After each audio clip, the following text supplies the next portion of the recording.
Cuando se levanten veréis que va cayendo la pez. El estandarte que tenemos aquí atrás es el Vítor y tenemos las insignias que son las que llevan los mayordomos. Una tradición tan viva como singular que ha sobrevivido al paso de los tiempos y que tiene su origen en aquella lejana noche del 27 de septiembre, cuando los vecinos de la villa salieron a recibir con teas y antorchas encendidas la segunda reliquia de Santo Toribio de Mogrovejo, recién llegada de Perú.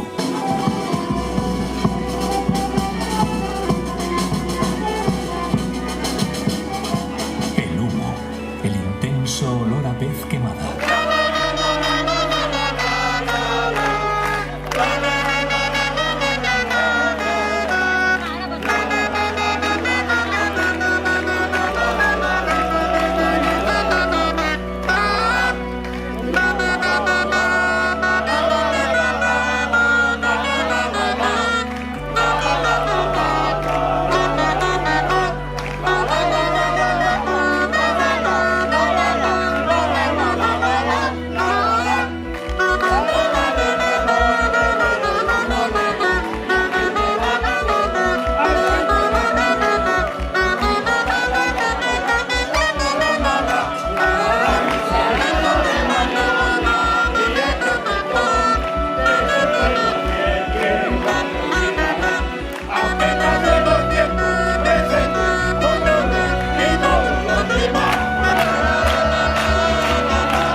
Y ahora ya nos toca lo nuestro.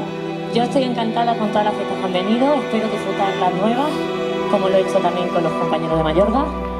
Pero a mí la patata, a mí el corazón me lo tiene cautivado nuestros escobazos, nuestra Virgen de la Concepción y el 7 de diciembre. 7 de diciembre, los escobazos, Jarandilla de la Vera.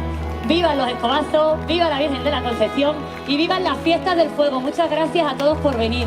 Vamos a disfrutar y a cantar la canción de los escobazos que se nos ponen los pelos de punta con ese soniquete.